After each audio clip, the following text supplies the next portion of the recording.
The names of the leaders are as follows: Ilyaas Baddal Gaboose, Dahir Ahmed Abdi, Abdirazak Ali Dere, Abdighani Mukhtar Abdullahi, and Umar Abdi Hassan. Press release, date 25th of May 2025, Nairobi, Kenya. Call for the immediate release of unjustly detained leaders and politicians in Kismayu.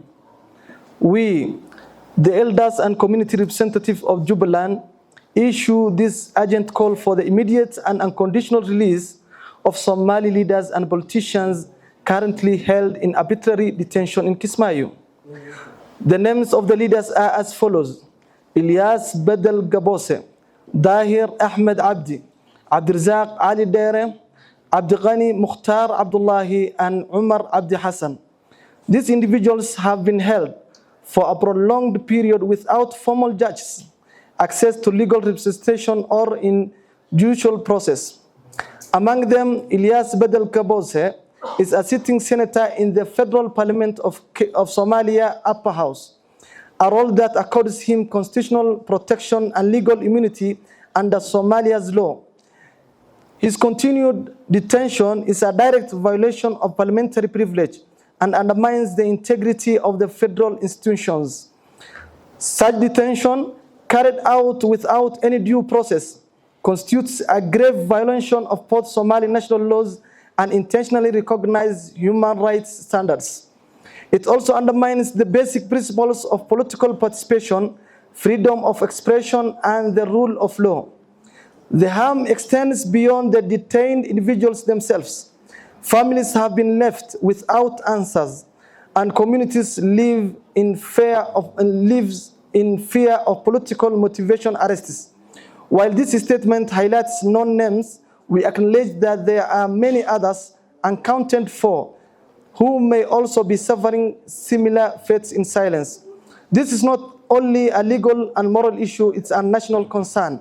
Our appeal: we respectfully direct this urgent appeal to the relevant stakeholders, to the federal government of Somalia. As the legitimate and sovereign authority responsible for all Somali citizens, we call upon you to intervene and fulfill your constitutional obligation to uphold justice and protect the rights of citizens across all federal member states. No Somali should be held unlawfully, regardless of region or political affiliation.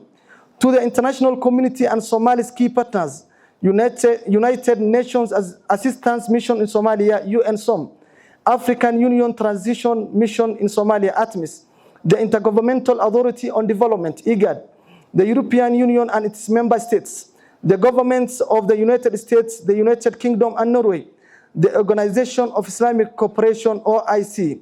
We urge you to use your diplomatic channels, support frameworks, and strategic engagement with Somali institutions to press for the immediate release of these political detainees. Your continued partnership in Somalia must include insistence on legal accountability and the protection of civil liberties. The current detention carried out by the regional administration of Jubaland under the leadership of Axmed Madoobe are a clear breach of law and justice. External pressure is essential in ensuring that power is not exercised without limits, and that no Somali is detained for exercising political thoughts or association. Our stand: we, the elders and the people of Jubaland, remain committed to peace, reconciliation, and the rule of law. But we cannot build a stable society when political repression is normalized. When political repression is normalized and justice is selectively applied, we urge all actors, domestic and international, to stand in solidarity with our call for the immediate, unconditional, and transparent release of all those held without charge or trial. Let us reaffirm Somalia's path to lawful governance and protect the right of every citizen without exception. Assalamu alaikum wa rahmatullahi wa barakatuh. Shirkadda Beko waa shirkadda ugu weyn ee bixisa adeegga korontada Soomaaliya. Beko waxa ay koronto siisaa koonfurta Soomaaliya sida Banaadir, Jubaland, Hirshabeelle iyo Koonfur Galbeed.